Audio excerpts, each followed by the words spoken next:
오늘 하나님 주시는 말씀은 창세기 20장 1절에서 7절 말씀입니다.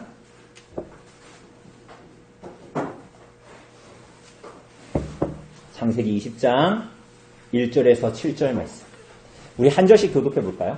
창세기 20장 1절에서 7절 말씀입니다. 우리 한 절씩 교독합시다. 제가 먼저 읽도록 하겠습니다.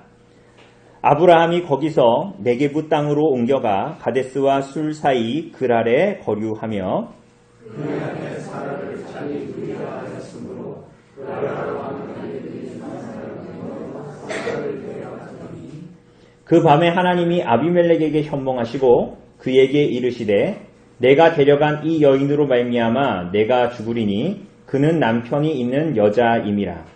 아비멜렉이 그 여인을 가까이 하지 아니하였으므로 그가 대답하되 주여 주께서 의로움을 성소를 하시나이다. 그가 나에게 이는 내 누이라고 하지 아니하였나이까? 그 여인도 그는 내 오라비라 하였사오니 나는 온전한 마음과 깨끗한 손으로 이렇게 하였나이다. 하나님이 오늘 또 그에게 이르시되 내가 온전한 마음으로 이렇게 한 줄을 알아봤으므로 너를 막아 내게 범죄하지 아니하게 하나니 여인에게 가까이 하지 못하게 하나니 때문이라. 같이 읽겠습니다. 이제 그 사람의 아내를 돌려보내라. 그는 선지자라. 그가 너를 위하여 기도하리니 내가 살려니와 내가 돌려보내지 아니하니 너와 내게 속한 자가 다 반드시 죽을 줄 알지니라. 아멘. 오늘 사랑하는 여러분, 하나님께서 범죄와 타락으로 말미암아 영원한 멸망에 들어갈 수밖에 없는 우리와 같은 죄인들을 그리스도로 말미암아 속량하셨습니다. 속량하셨다라는 것은 값을 주고 사셨다라는 것이죠. 우리 생각에는 범죄하여 타락했지만 자기 백성을 구원하시려면 그냥 그 범죄와 타락을 하나님이시니까 그냥 없던 일로 하면 될 것이 아닌가라는 생각을 할 수도 있지만 우리가 알다시피 하나님은 스스로를 속이실 수 없는 분이십니다. 그죠? 그분이 선하시며 공의로우시며 진실하신 분이시지요. 하나님은 죄의 값을 그래서 지불하셨습니다. 범죄와 타락 가운데 있는 자기 백성을 구원하시려고 그 죄의 값을 지불하셨단 말이에요. 누구에게 지불하셨습니까? 사탄이 그 죄값을 요구해서 하나님께서 사탄에게 그 값을 지불하신 것입니까? 그렇지가 않죠. 하나님의 공의가 그 죄에 대한 값을 요구한 것입니다. 그래서 하나님께서 어떻게 하셨어요? 그 아들 예수 그리스도를 참 하나님과 참 인간이신 예수 그리스도를 보내셔서 십자가에 달아 죽이셨습니다. 그죠? 그래서 그 죄의 값을 지불하셨습니다. 하나님께서 그 아들로. 그것을 뭐라 그럽니까? 속량이라고 하는 거예요. 하나님께서 자기 백성을 값을 주고 사셨다라는 것이에요. 여러분, 그래서 여러분과 저는 여러분에게 어떤 의도 없고 정말 불의함밖에 없음에도 불구하고 이 그리스도의 의로 말미암아 믿음으로 그리스도의 의를 붙드는 자가 하나님께서 베푸시는 구원을 누리고 하나님 나라에 들어가도록 자기 백성에게 이 그리스도로 말미암는 의를 여러분과 저에게 허락하신 거예요. 그래서 오늘 그리스도의 의를 믿는 자기 의가 아니라 그리스도의 의를 믿는 여러분과 제가 이곳에 나와서 지금 하나님을 찬송하고 하나님께 예배하는 것이겠지요. 그러나 사랑하는 여러분, 우리가 그리스도의 의로 이렇게 구원을 받은 자들임에도 불구하고 그럼에도 불구하고 그리스도인임에도 불구하고 자기 의를 붙들며 살아가기도 합니다. 그죠? 근데 그 자기 의를 붙드는 삶의 양상이 천차만별이에요. 우리 막 감기에 걸리고 막 코로나에 걸리고 어떤 질병에 걸리면 주요한 증상들은 대부분 되게 비슷하지만 아주 세밀한 증상들은 사람마다 사실은 각자 되게 나타나는 게 굉장히 다르죠. 우리 지난번에 이제 올해 초에 제가 이제 거의 올해 말인데 이제 올해 초에 제가 코로나에 걸렸잖아요. 근데 어떤 사람들은 저는 목이 너무 아팠거든요. 그런데 어떤 사람들은 목이 안 아프고 기침이 나기도 하고 막 사람마다 약간 같은 코로나에 걸려도 증상이 다르잖아요. 마치 자기 의를 붙든 사람들의 양상이 그와 같아요. 우리가 그리스도의 의로 말미암아 구원받았다라고 하지만 자기 의를 붙드는 그런 방식들이 너무나 천차만별로 나타난다라는 거예요. 그리스도의 의가 아니라 자기 의를 붙든 어떤 사람은 가장 흔한 종류는 뭐냐면 그야말로 자기 의가 충천하여 인생을 살아가는 사람입니다. 이걸 아주 쉽게 얘기하면 자기 잘난 맛에 사는 사람이라고 할 수 있어요. 그런데 그런 사람은 종교 안에서도, 종교 생활 안에서도 그러한 모습을 드러냅니다. 어떻게 해요? 내가 성경을 얼마나 읽었는가, 내가 책을 얼마나 읽었고, 내가 교회를 몇 년을 다녔고, 내가 모태신앙이고, 내가 어떤 직분을 가졌고, 내가 얼마나 열심인가 하는 종교적인 우월성을 다른 사람들과 비교합니다. 그는 그리스도의 의를 붙든다고 말은 하나 사실은 그의 증상은, 그가 보여주는 증상은 나 코로나 안 걸렸어 이렇게 말은 하는데 그의 증상은 자기 의를 붙들며 살아가는 애처로운 사람의 증상을 그대로 나타냅니다. 또 어떤 사람은, 자기 의를 붙드는 어떤 사람은 매우 열심히 자기 인생을 살아가요. 자기에게 어떤 고난과 어려움이 있어도 이것을 이겨내고 주변 사람들로부터 칭찬과 격려를 받습니다. 그래서 사람들에게 매우 열심히 부지런히 산다, 혹은 참 뭐 해도 잘해 라는 얘기를 듣습니다.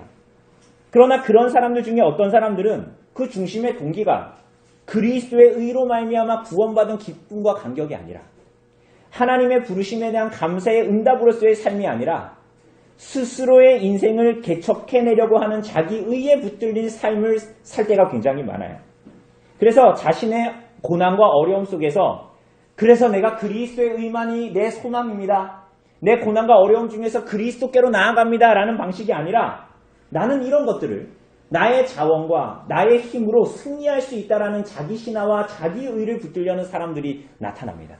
이 사람도 그리스도의 의가 아닌 자기 의를 붙드는 사람의 한 종류입니다. 또 어떤 사람은, 또 자기 의를 붙드는 세 번째 종류의 어떤 사람은 겉보기에는 매우 경건한 사람 같습니다.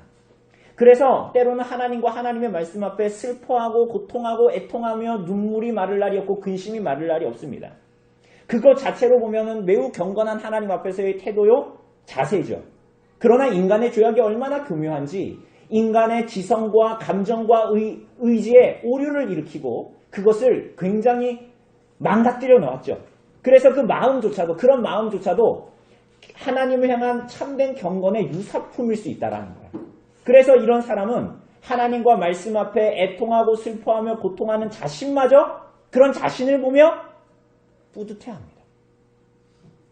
자기 의를 붙드는 것이지. 다른 사람과 비교되는 자기 의, 그런 자신을 보면서 저 사람은 하나님의 말씀 앞에 울지도 않고 애통하지도 않고 그렇게 슬퍼하지도 않네, 나는 안 그런데 나는 얼마나 의로운가, 나는 얼마나 경건한가 라고 하면서 자기 의에 만족해하죠. 우리가 세 가지 종류만 봤습니다. 여러 가지 증상이 있지만 인생들이 그리스도의 의를 말하면서도 자기 의를 붙들고 살아가는 세 종류의 사람이 대충 이런 사람들입니다.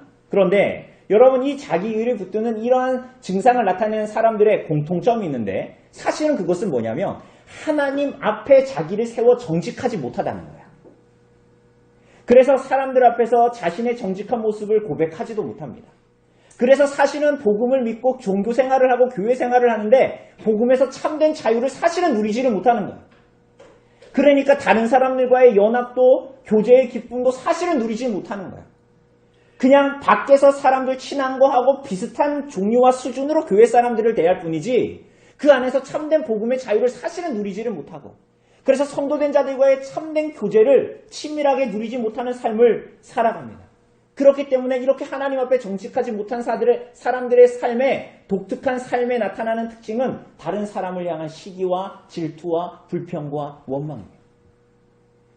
나보다 종교적 우월성을 가진 사람을 질투하거나 시기하거나 혹은 그런 사람들을 자기의 부류라고 끌어서 다른 사람들과 차별된 자신만의 그룹을 만들어내기도 합니다. 자기 의를 가진 사람이 이렇게 한다는 거예요.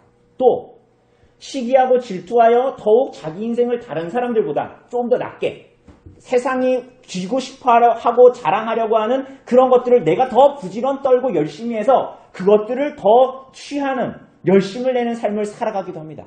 자기 의에 붙들린 사람들이. 또 자기 연민에 빠진 자기 의의 증상을 나타내는 사람들은 더 다른 사람들과 구별된 경건의 삶을 더 가지고 나아가서 다른 사람들과 차별된 자기의 존재를 바라보면서 스스로의 삶을 고립시키는 것입니다. 자기의가 이렇게 무서운 거예요. 여러분, 그리스도의 의로 우리가 부름을 받았는데 여전히 그리스도의 의를 입으로 말하는데 자기의를 붙든 사람들의 삶이 바로 이러한 삶이라는 거예요. 사랑하는 여러분, 우리가 이렇게 그리스도를 구주로 믿고 그리스도의 의를 붙들고 산다고 하지만 우리 안에 이러한 여전한 불완전함과 실수와 연약함을 가지고 살아갑니다. 그리고 그 연약함과 실수와 그 안에 사실은 우리 내면의 또아리를 트고 있는 것은 사실은 그리스도를 향한 불신앙이에요. 때로 우리가 그러한 실수와 연약함과 불신앙이 여러분과 저의 삶에 튀어나올 때, 경험되어질 때 우리는 자기의를 붙든 사람들이 하는 것처럼 나는 그렇지 않은 척, 혹은 목사가 왔는데 나는 괜찮은 척 하는 방식으로 살아가는 것이 아니라 자신의 실수와 연약과 불신앙이 드러났을 때 그것을 진실하게 인정하고 하나님과 사람들 앞에 나아가야 해요. 만약에 그렇지 않는다면 자신의 실수와 연약과 불신앙이 자기 삶에 드러났는데 그걸 사실은 진실하게 인정하지 않고 자기를 주장하는 방식은 그가 그리스도의 의를 붙들고 있지 않고 있다라는 명확한 증거예요. 그가 무슨 말을 한다고 해도 그것은 진실이 아닌 것이지. 사랑하는 여러분, 오늘 아브라함의 모습을 통해서 우리는 그리스도의 의를 붙든 자의 모습이 무엇인가를 보게 됩니다. 자기 연약과 자기 불신앙과 자기 실수가 있죠. 그런데 그리스도의 의를 붙드는 자들은 그 가운데에서 나타나는 삶의 방식이 전혀 다르다는 것을 우리가 오늘 보게 돼요. 오늘 아브라함이 어떻습니까? 오늘 우리가 본문을 20장 읽었지만 전체로 이 내용을 아실 텐데 좀 난감한 내용입니다. 왜냐하면 아브라함이 자기 아내 사라를 그랄 왕인 아비멜렉에게 아내 삼도록 내어준 사건이기 때문이에요. 여러분, 우선 이게 난감한 이유가 뭐냐면 우리가 지금까지 하나님께서 아브라함을 부르시고 그 길을 걸어간 여정을 보면 그의 연약함이 분명히 있었잖아요. 근데 있었음에도 불구하고 아주 조금씩 그분의 뜻에 순종하면서 살아가는 삶의 모습을 보였습니다. 그죠? 우리 소돔과 고모라의 멸망 가운데에서 그 소돔과 고모라를 위해서 기도하는 그의 모습을 보면서도 우리는 알게 되고 롯을 구하러 가는 그의 모습을 통해서도 우리는 보았잖아요. 그죠? 그러니까 이런 오늘 본문에 나오는 이런 잘 나가다가 이런 실수와 연약함이 나오는 걸 보면 좀 우리 난감한 거예요. 아브라함 이거 어떻게 해석해야 되지? 또 이 사건이 난감한 이유는 우리가 앞선 기억하시겠죠? 12장에 아주 비슷한 사건이 한번 나왔기 때문이에요. 그죠? 그게 뭡니까? 기근을 피해서 가나안을 떠나서 어디로 갔어요? 아브라함이? 애굽으로 갔잖아요. 그죠? 근데 애굽 사람들이 내 아내가 이뻐가지고 빼앗으려고 나를 해할지 모르니 당신은 누구라고 하라고요? 나의 누이라고, 여동생이라고 하자라고 했던 거예요. 그때 무슨 일이 벌어졌어요? 하나님께서는 그 바로의 집안에 큰 재앙을 내리셔서 결국은 바로가 사라를 취하지 못하도록 하셨습니다. 사랑하는 여러분, 그런데 그 사건과 거의 동일한 사건이 오늘 본문에 나타나요. 그러니까 이게 난감한 거예요. 근데 물론 여러분, 아브라함은 가나안을 떠나지는 않았어요. 오늘 보면은 1절에 보면 가데스와 술 사이 그랄이라고 나옵니다. 그죠? 그 그랄 땅으로 갔다고 이야기합니다. 여러분, 이곳이 어디냐면 지금 이스라엘과 그 하마스 사이에 전쟁을 막 하고 있는 그 가자 지구 있지 않습니까? 그 가자 지구에서 이 동남쪽으로 약 13km 정도, 8마일 정도 떨어진 곳에 바로 이 그랄이라는 땅이 있어요. 그러니까 12장에서처럼 아브라함은 애굽 땅을 떠나지는 않았단 말이에요. 그죠? 근데 무슨 이유에선지는 몰라도 그랄 땅에 이제 가게 됩니다. 18장에서 나타났던 이삭에 대한 출생의 예고, 19장에 나타나는 소돔과 고모라의 멸망, 그리고 오늘 20장에 나타나는 이 그랄로 이주하는 이 사건은 오랜 시간이 걸린 것으로 추측되지 않고 아마도 수개월 혹은 1년 안에 벌어진 일로 보여요. 그런데 이 사건들이 이렇게 일련의 사건들이 무엇보다도 우리가 좀 주의해서 보아야 하는 것은 어떤 연속성을 가지고 있는 의미로서의 어떤 의미가 이 가운데 있다라는 거예요. 무슨 얘기냐면 우리가 소돔과 고모라의 멸망의 사건이 이삭이 태어날 것과 이삭이 상속할 하나님의 나라가 무엇인지를 보여주는 것이었습니다. 그죠? 그와 동일하게 오늘 이 그랄로 이주해서 나타난 이 사건 또한 약속의 자녀 이삭, 그리고 이삭으로 말미암아 하나님께 주시는 하나님의 나라가 무엇인지, 그 약속의 자녀 이삭이 무엇인지를 그 의미하고 있는 거예요. 우리 조금 더 구체적으로 봅시다. 무슨 일이 일어나죠? 그랄로 내려갔어요. 그런데 거기에는 그랄 왕 아비멜렉이 있습니다. 2절을 보면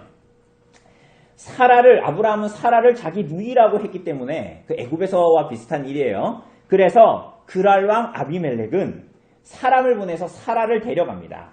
그죠? 아내 삼으려고요. 그런데 하나님이 아비멜렉에게 나타나셨어요. 그죠? 나타나셔서 어떻게 합니까? 아브라함의 아내인 사라를 취하면 어떻게 될 거다? 너 어떻게 될 거다? 너 속히 반드시 죽게 될 거다. 이렇게 꿈에서 말씀하십니다. 이에 아비멜렉이 하는 말이 뭡니까? 이에 아비멜렉이 뭐라고 그래요? 4절에 보니까. 주여 주께서 어떤 백성도? 의로운 백성도 멸하십니까? 너 반드시 죽을 거라 그러니까 하나님 의로운 백성도 멸하십니까? 이렇게 말하는 거예요. 근데 여기서 의롭다라는 것은 뭐냐면 막 이렇게 그리스도 하나님을 믿어가지고 구원받은 하나님의 백성도 죽이십니까? 이 얘기가 아니라 자기가 이 사건에 대해서는 죄가 있다 없다. 자기는 무고하다라는 거예요. 그래서 5절 하반절에 보면 아비멜렉이 이렇게 말해요. 아브라함도 자기 누이라고 하고 사라 그 여자도 아브라함이 자기 오라비라고 하고 그래서 내가 온전한 마음과 깨끗한 손으로 이 일을 했는데 나는 의롭지 않습니까? 나는 이 상황에 대해서 무죄하지 않습니까? 라고 말하는 거예요. 그래서 하나님께서 아비멜렉에게 뭐라 그러십니까? 이것을 나도 알고 그래서 내가 너를 어떻게 했다? 너를 나가서 너로 하여금 범죄하지 않게 했다라고 하시면서 사라를 돌려보내고 아브라함에게 하나님께 복을 빌어줄 것을 요청하라 라고 합니다. 그는 나의 선지자다 라고 말씀하시죠.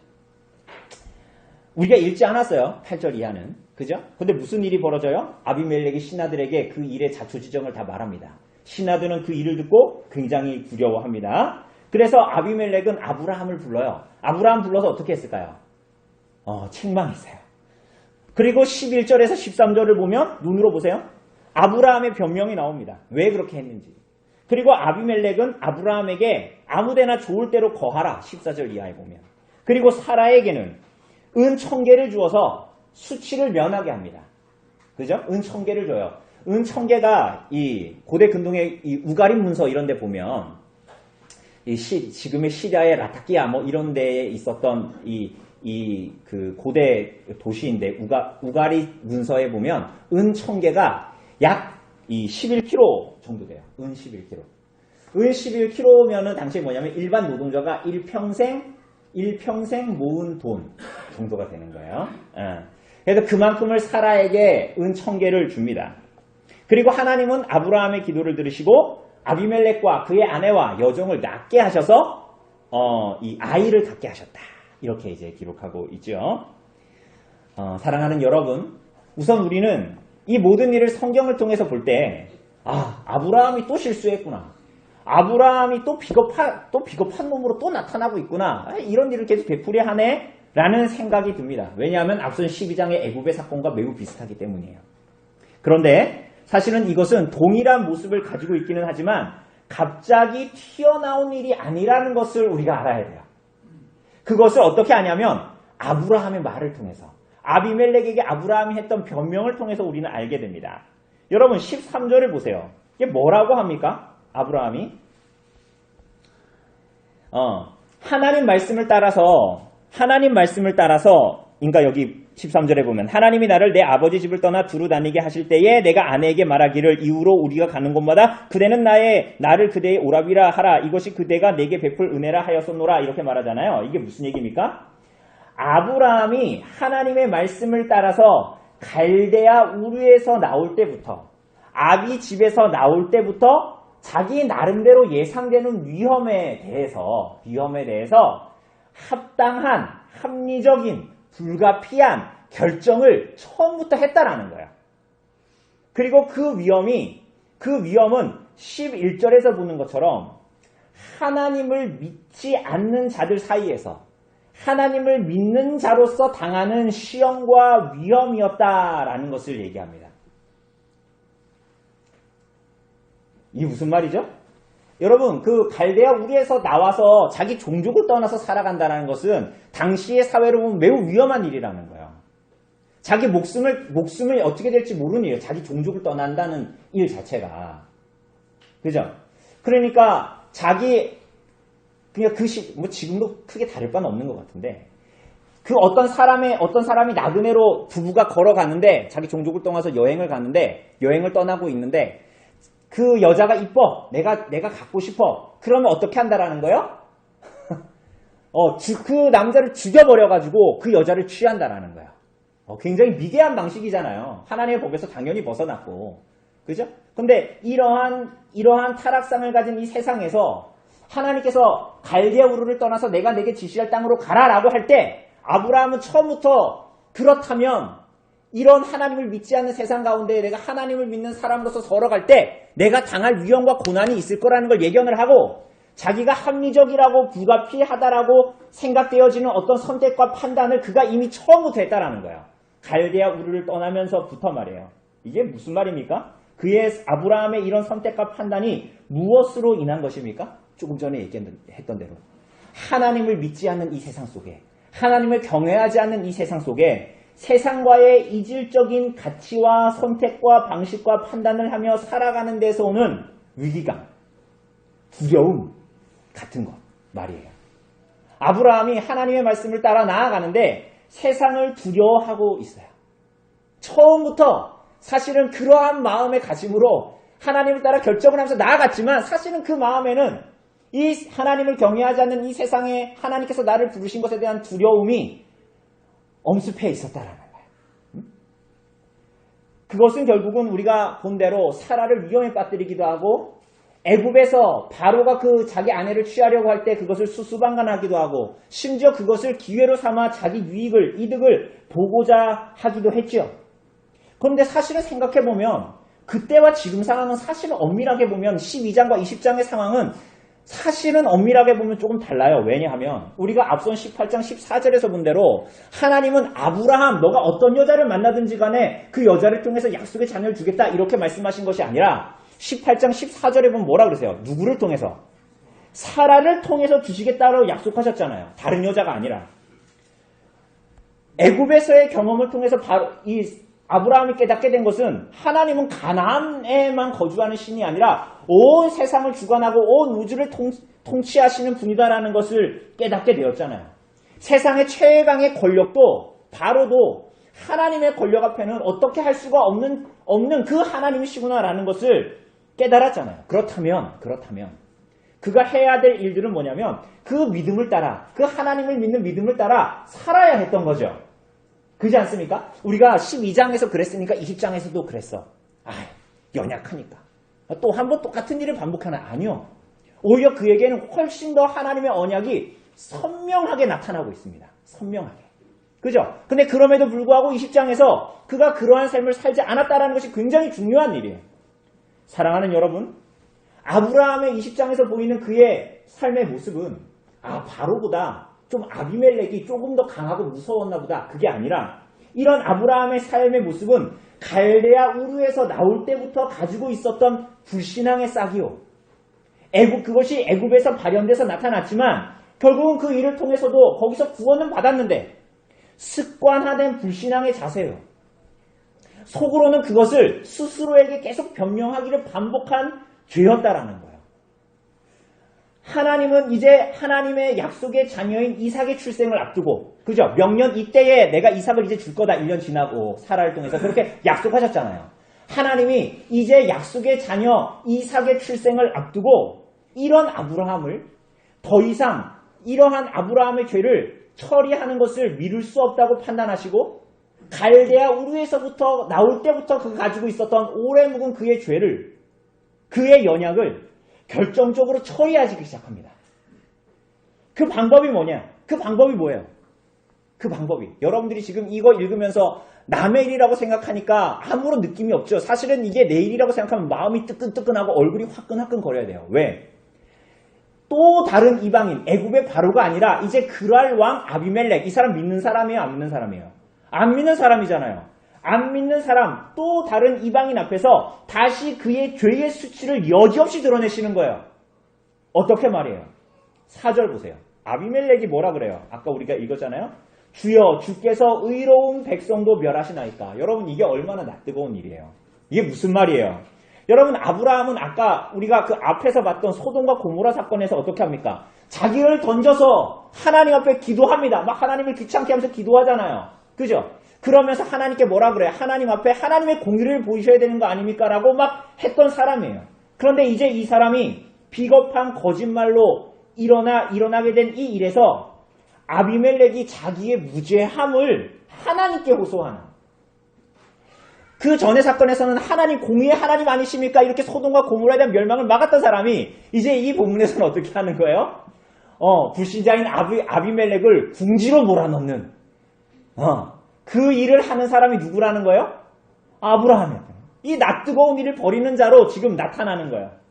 땅의 모든 족속을 위해서 하나님 나라의 복을 전하고 전달해야 할 자로 세움을 받은 아브라함이 자기 실수와 연약함으로 오히려 이방 사람들에게, 우리 그 이웃들에게 큰 죄와 재앙을 초래하는 사람으로 나타나게 된 거예요. 하나님은 그를 복의 근원으로 부르셨는데 그가 부름을 받은 아름다운 지위가 무색해지는 삶을 붙든 것입니다. 하나님이 어떻게 하셨을까요? 하나님이 어떻게 하셨습니까? 여러분, 아브라함이 실패하고 실수하고 불신앙하며 포기한 이 일에 대해서 하나님이 친히 담당하셨죠. 어떻게? 아비멜렉을 막으시지 않았습니까? 그리고 아비멜렉에게 나타나서 말씀하십니다. 그리고 여기서 끝나지 않으셨어요. 어떻게? 수치스러움으로 얼굴을 들 수 없는 아브라함에게 하나님으로 말미암은 복의 지위가 여전히 아브라함에게 있다라는 것을 이방인 앞에서 확인하여 주십니다. 여러분 이게 굉장히 놀라운 일이에요. 그래서 7절에 보면 아비멜렉에게 하나님께서 아브라함을 뭐라고 부르십니까? 그가 뭐다?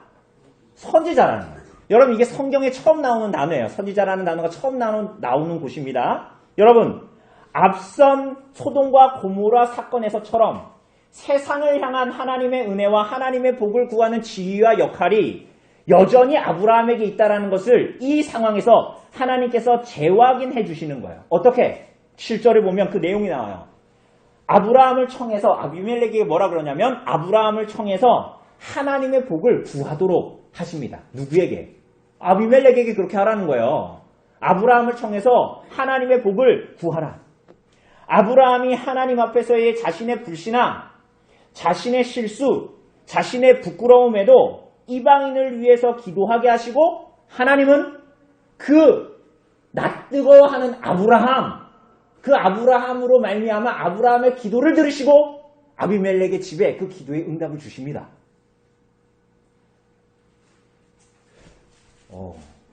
놀랍죠. 그러니까 이 본문이 말하고 있는 것은 결국은 애굽에서의 사건과 그랄에서의 사건 사실은 모두에서 우리가 알게 되는 것은 하나님께서 아브라함을 부르시고 그 아브라함의 중보적인 지위와 역할을 여전히 허락하셨다라는 거예요. 허락하셨다. 아브라함에게 이 세상을 향한 중보적 지위와 역할을 허락하셨다라는 것입니다. 여러분, 조금만 기억해 봅시다. 우리 지난주에 하이델베르크 요리문답 공부했죠. 그죠? 중보자이신 그리스도의 자격에 대해서 공부했습니다. 기억나십니까? 그런데 그 중보자 그리스도의 자격은 그리스도로 말미암아 구원받은 하나님의 백성들의 삶과 긴밀한 관계가 있는 것이다 라는 것을 보았죠. 그리스도가 참 하나님이요 인간으로 이 땅에 오셔서 그의 공의와 사랑이 무엇인지 그의 삶과 죽음을 통해서 드러내셨습니다. 그분이 하나님과 우리 사이의 유일한 중보자이시죠. 누가? 그리스도께서. 그런데 아브라함은 유일한 중보자이신 예수 그리스도의 지위와 역할을 예표하고 나타내는 사람으로 지금 오늘 본문에 나타나고 있는 것입니다. 그가 실수와 연약과 불신앙에 속한 자로 존재하지만 중보자이신 그리스도의 지위와 역할을 드러내고 여전히 나타내고 있는 것이에요. 참 놀랍죠, 이 사실이. 그리고 나중에 그림자가 아닌 실체로서 그리스도께서 오셔서 우리의 유일한 중보자가 그 이전에는 실수와 연약함에 휩싸인 아브라함으로 나타났지만 실체이신 그리스도로 나타나는 거예요. 여러분, 그래서 마태복음 1장 1절에서 족보가 나타나지 않습니까? 마태복음 1장에. 그런데 마태복음 1장 1절에 뭐라고 얘기하냐면 아브라함과 다윗의 자손 예수 그리스도의 계보라. 이게 무슨 얘기냐면 예수님이 아브라함의 아들이다라고 소개하고 있는 거예요. 뭐라고요? 예수님이 누구의 아들이라고요? 아브라함의 아들이라고. 이게 무슨 얘기입니까? 그 아브라함은 구약에서 오늘 20장에서도 본 대로 하나님의 선지자요 중보자로 나타나고 있잖아요. 그죠? 실수와 연약함에 휩싸여 있지만. 그런데 참 그 아브라함이 예표하고 나타내는 분은 그리스도다. 그래서 그 아브라함의 후손으로 오신 예수 그리스도가 진정한 선지자요 진정한 중보자라는 것을 말하고 있는 거예요. 그분이 하나님의 모든 약속을 나타내시는 분이시고 하나님의 뜻을 온전히 드러내시는 분이시고 하나님과 자기 백성을 향한 유일한 중보자시며 모든 열방이 그리스도와 그분의 복음으로만 그리스도의 의를 통해서만 복을 받을 수 있다. 우리가 예전에 그랬잖아요. 아브라함 너를 통해서 열방이 복을 받을 거다. 이것은 아브라함의 후손들 혈통적인 유대인이 복을 받는다는 얘기가 아니라 본질적으로는 그 아브라함의 자손으로 오시는 예수 그리스도로 유일한 중보자요 선지자로 말미암아 그리스도의 의로 말미암아 그 안에 있는 자들이 열방이 복을 얻을 것이다라는 것을 지시하고 있었던 것입니다. 사랑하는 여러분, 우리의 유일한 중보자이신 예수 그리스도로 인해서 하나님께서 주시는 복을 누릴 수 있기를 바랍니다. 오직 그리스도의 의로만 말미암는 구원의 복을 누릴 수 있기를 바라요. 그리스도의 의로 인해서 속량함을 받은 하나님의 백성만이 맺을 수 있는 구원의 목적, 그리스도의 성품을 드러내고 그분의 공의와 사랑이 온전히 드러나서 아브라함의 참 아들이신 그리스도, 그리고 아브라함의 참된 후손인 여러분, 그리스도인으로 불림을 받은 여러분과 저를 통해서 열방이 그리스도로 말미암는 하나님의 복을 누릴 수 있기를 바랍니다. 사랑하는 여러분, 그런데 아비멜렉 앞에서의 아브라함의 태도가 매우 특이합니다. 여기서 우리가 중요하게 알아야 될 것이 있어요. 중보자 예수 그리스도를 구주로 받아들이는 사람들의 삶이 무엇인가? 과연 예수 그리스도로 말미암아 구원받은 자들의 삶이 무엇이고 오히려 그러한 삶이 어떻게 그가 예수 그리스도를 받아들인 증거로 나타나는가 하는 것을 보게 되는데 그게 오늘 본문에 나타나는 아비멜렉 앞에서의 아브라함의 태도입니다. 지금까지의 본문만 이렇게 보면 우리 이런 생각하잖아요. 아브라함이 실수했다. 12장에서 애국에서도 그랬다. 20장 그랄에서도 그랬다. 그런데 하나님은 결국은 그를 붙드셨다. 그래서 그로 말미암아 오늘 그라람 같은 경우에는 하나님께서 복을 주셨다. 그러면 교회가 짱이네. 죄를 짓든 안 짓든 어쨌든 그리스도인이 아니면 세상에 복이 없다는 말이네. 아비멜렉이 아무리 무죄한 자라고 해도 세상 사람들과 같은 불신앙의 모습을 아브라함이 보였다 해도 어쨌거나 교회 아니면 안 되고 어쨌거나 아브라함 아니면 안 되네 라는 이상한 생각과 이상한 적용을 할 수가 있다라는 거야. 이렇게 하는 게 뭐냐면 자기 의를 붙드는 삶을 살아가는 것입니다. 그러나 사랑하는 여러분, 아브라함을 보십시오. 여러분, 그는 이삭이 태어나기 전에 아비멜렉 앞에 이렇게 부끄럽고 수치스러운 자로 드러났죠. 그런데 하나님은 그를 여전히 선지자로 아비멜렉 앞에 확인해 주십니다. 그죠? 그런데 아브라함이 아비멜렉 앞에 하는 말들을 여러분 눈으로 한번 보세요. 11절에서 13절. 아비멜렉이 아브라함의 거짓, 그것이 초래한 위험, 그것으로 아브라함을 질책하자 아브라함이 어떻게 합니까? 11절에서 13절을 보면. 여러분 어떻게 들려요, 이 말이? 여러분, 거의 고해성사 수준의 말을 하기 시작합니다. 변명을 스스로에게 변명하는 거지 그 사람에게 말할 건 아닌데 지금 아브라함이 하는 말은 고해성사 수준이에요. 이렇게 말할 필요도 없거든요. 사실은 생각을 해보면. 그죠? 어차피 일은 다 벌어지고 하나님이 아비멜렉에게 말했잖아요. 이제 아비멜렉이 아브라함 풀어줄 수밖에 없는 상황이에요. 다. 그죠? 근데 자기 면상하게 무슨 이런 얘기를 해요. 그런데 지금 아비멜렉 앞에 아브라함이 거의 고해성사 수준의 말을 해요. 이방인의 질책 앞에 자신의 부끄러운 모습을 낱낱이 알립니다. 자신의 거짓말이 실상은 하나님을 경외하지 않는 세상을 두려워했기 때문이라고 말해요. 자신이 하나님을 향한 신앙이 미숙하고 모자라서 부족한 사람임을 솔직하게 고백합니다. 심지어 11절에서 뭐라 그래요? 이게 내가 갑자기 당신 앞에 그런 게 아니라 처음 하나님께 부르심을 받았을 때부터 시작된 것이고 애굽에 내려가서 실패를 맛본 후에도 여전히 고치지 못한 악습이었다라는 것을 이방인인 그라랑 아비멜렉 앞에 솔직하게 고백하고 있어요. 나 이런 사람입니다. 세상 앞에서 내가 담대히 때로는 싸워서 이겼을 때도 있고 죄로 망하는 세상을 위해서 기도하는 모습을 보였을 때도 있지만 그 이면에는 사실은 이 세상을 두려워하는 두려움이 있고 하나님을 믿고 따르지 못하는 비겁함이 사실은 내 안에 숨겨져 있고 이것이 오래된 나의 죄요. 돌이키지 못한 죄요. 뿌리 깊은 불신앙입니다. 라는 말을 지금 아비멜렉 앞에 정직하게 고백하고 있는 것입니다. 자신을 하나님의 선지자로 주장하지도 않고 세상을 축복할 만한 자격이 없는 자로 자처하며 자기를 부인하고 전혀 자기를 주장하지 않는 자로 자기 의라는 것이 없고 오히려 자기에게 있는 것이 배설물과 같다고 스스로를 미워하는 말을 지금 아비멜렉 앞에서 하고 있는 거예요.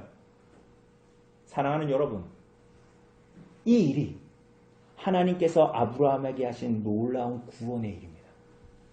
여러분, 이 일이 하나님께서 아브라함을 갈대아 우르에서 꺼내시고 속량하신 목적, 값주고 사신 목적이며 하나님께서 아브라함에게 참된 구원을 이루어지게 하시는 방식인 것입니다. 아브라함은 자신의 죄악을 낱낱이 고백합니다. 자신의 죄악을 고백하고 깊이 회개합니다. 하나님은 그런 아브라함이 이방인을 위해서, 세상을 위해서, 열방을 위해서, 아비멜렉을 위해서 겸손히 복을 구했을 때 하나님께서 어떻게 응답하셨죠? 17절을 보면 무슨 일이 벌어져요? 아비멜렉의 집에 태를 닫으셨던 하나님께서 어떻게 하십니까? 그의 기도를 들으시고 아비멜렉의 집에 태를 여십니다. 멸망당한 소돔과 고모라와 하나 다를 바가 없는 처지였다라는 것이 아비멜렉이 소돔과 고모라의 상태와 하나 다를 바 없었다라는 것이 그 집안의 태를 닫으신 것이었거든요. 그런데 하나님께서 이 아브라함의 기도를 들으시고 어떻게 하시는 거예요? 아비멜렉을 그 자리에서 벗어나게 하시는 것입니다. 그렇게 하나님은 오랫동안 아브라함의 발목을 잡고 있었던 그 죄, 하나님 앞에 참된 회개를 통해서 처리된 다음에야 그에게 약속의 자녀를 주십니다. 그리고 우리가 이후에 보겠지만 아브라함은 참된 선지자요 중보자이신 그리스도를 바라보는 인생을 살아갑니다. 정말 그렇습니까? 정말 그래요. 요한복음 8장에 보면 예수님께서 뭐라 말씀하셨죠? 너희 조상 아브라함은 뭐를 볼 때를, 나의 때 볼 때를 즐거워하다가 보고 기뻐하였다라고 말하죠. 무슨 말씀인지 알겠어요? 요한복음 8장에서 유대인들에게 예수님께서 뭐라 말씀하셨다고요? 너희들의 그 조상 아브라함이 뭘 보고 기뻐했다고요? 나의 때, 그 아브라함이 사실은 아브라함이 지시하고 있었던 그 실체신 유일한 중보자여 유일한 선지자이신 예수 그리스도의 올 때를 바라보고 기뻐하며 이 땅에서 인생을 살았다라는 거예요. 누가? 아브라함이요. 사랑하는 여러분, 참된 중보자이신 예수 그리스도를 바라보며 이 땅에서 구원의 여정을 여러분들이 걸어갈 수 있기를 바랍니다. 그런데 그 삶이 어떤 모양으로 나타나냐? 이런저런 모양과 증상에 자기의를 붙드는 방식이 아니라, 그래서 아비멜렉 앞에서도 뻔뻔스럽게 나 뜨겁지만 그걸 속이면서 난 괜찮은 사람인데 내가 실수할 수 있지. 나 하나님 믿는 사람이니까 하나님께 너한테 나타나셨다며. 그럼 넌 나한테 무릎 꿇어. 나는 좀 당당해. 라는 방식의 삶을 살아가는 것이 아니라, 자기의에 붙들린 이런 방식의 삶을 살아갈 것이 아니라, 그런 방식으로 세상과 세상 사람들 앞에 서려고 하는 것이 아니라 우리의 유일한 중보자여 선지자이신 그리스도의 의를 붙드시기를 바랍니다. 그래서 그리스도로 인해서 아브라함이 이 땅에서 하나님의 선지자요 세상을 위한 중보자의 역할을 감당했던 것과 같이 그리스도를 바라고 소망하고 증거하는 자로서 이 땅을 살아갈 수 있기를 바라요. 여러분, 그래서 하나님 앞에, 사람들 앞에 뻔뻔하지 않고 자기 죄와 실수와 불신앙을 그 앞에서 뻔뻔하지 않고 죄를 죄로 여기고 오히려 어떤 시인의 말처럼 잎새에 이는 바람에도 괴로워하며 자신의 아주 드러난 작은 죄에도 하나님 앞에 회개하고 사람들 앞에 진심으로 고백하며 용서를 구하고 하나님 앞에서 그리스도의 의를 붙든 자로서의 신앙과 여정을 걸어갈 수 있기를 바라요. 여러분, 하나님께서 그 자리에 아브라함이 섰을 때에 약속의 자녀를 주신 거예요. 하나님께서 그를 그 자리로 이끄신 후에 그에게 약속의 자녀를 허락하신 거예요. 하나님 앞에 참된 회개하는 삶을 살아가는 자가 약속의 자녀인 그리스도를 받는 자요. 약속의 자녀인 그리스도를 누리는 자요. 동시에 그리스도의 의가 무엇인지 증거하는 자로 이 땅에 존재할 수 있기 때문이에요. 그리스도의 의를 붙드는 자가 자신의 실수와 연약과 미약함에도 불구하고 회개하는 삶을 살지 않는다? 하나님 앞에 가난한 마음으로 살지 않는다? 사람들한테 자신의 죄를 고백하며 용서를 구하며 살아가지 않는다? 약속의 자녀로 오실 그리스도를 믿지 않는 자겠지. 하이델베르크 요리문답은 32문답은 이렇게 말해요. 당신은 왜 그리스도인이라고 불립니까? 그러니까 당신이 왜 그리스도인이라고 불리냐는 거예요. 이렇게 답해요. 왜냐하면 내가 믿음으로 그리스도의 지체가 되어서 그의 기름 부음에 참여하기 때문입니다. 나는 선지자로서 그의 이음의 증인이 되며 제사장으로서 나 자신을 감사의 산 제물로 그에게 드리며 또한 왕으로서 이 세상에 사는 동안 자유롭고 선한 양심으로 죄와 마귀에 대항하여 싸우고 이후로는 영원히 그와 함께 모든 피조물을 다스릴 것입니다. 당신은 왜 그리스도인이라고 불립니까? 라고 얘기할 때 이렇게 답하는 거예요. 나는 선지자로서 그의 이름의 증인이 되도록 부름을 받았습니다. 라는 거예요. 사랑하는 여러분, 선지자로서 아브라함의 자손들이 참된 선지자이신 예수 그리스도의 교회로 이 땅에 존재한다라는 것이 이런 의미입니다. 뭐예요? 그분의 이름의 증인이 되는 것입니다. 어떻게 그분의 이름의 증인이 될 수 있어요? 여러분, 세상에서 성공하면 됩니까? 여러분들이 하는 사업이 잘 되면 되고 여러분들이 돈을 벌면 되고 여러분들이 건강이 무탈하면 됩니까? 그리스도의 의가 우리를 어떻게 속량하셨는지, 그 앞에 우리는 어떤 존재였고 오늘은 어떤 존재인지, 그럼에도 하나님께서 그리스도의 의로 우리를 어떻게 구원하셨는지를 알고 오늘 나의 연약과 부족과 실수와 불신앙에도 하나님께서 허락하여 주신 구원의 목적을 이루는 일에 매진하여 인생을 살아가는 것입니다. 그래서 날이 갈수록 하나님과 사람들과 온 세상 앞에 자기 의를 붙들고 내 면을 세우면서 살아가려는 삶이 아니라 날이 갈수록 자랑할 것과 소망할 것과 바라는 것은 오직 그리스도의 의밖에 없으며 그분의 의 앞에 비추어 모았을 때 내가 가진 그 무엇이라도 자랑할 것이 없고 배설물과 같다라는 것을 알고 고백하며 그럼에도 불구하고 나의 연약과 실수가 드러날 때는 그것을 꽁꽁 싸매며 나는 괜찮은 사람이야 라는 방식으로 살아가는 것이 아니라 하나님 앞에 회개하고 사람들 앞에 용서를 구하며 그가 약속의 자녀인 그리스도를 소유한 자이죠. 그가 그리스도의 의를 붙든 자이고 은혜를 누리는 자 아니겠습니까? 오늘 사랑하는 여러분, 그러한 삶이 여러분과 저에게 있기를 바랍니다. 구원 얻은 자로서 그리스도만을 유일한 의요, 유일한 상급으로 여기고 그분을 소망하고 사랑하고 오늘 우리가 성찬을 나누겠지만 그분만을 우리들의 유일한 양식과 음료로 붙들며 살아가는 참된 선지자이신 그리스도, 그분에게 속한 선지자로서 그분을 증거하는 삶, 여러분과 저의 인생 되기를 간절히 바랍니다. 우리 이 시간에 좀 잠시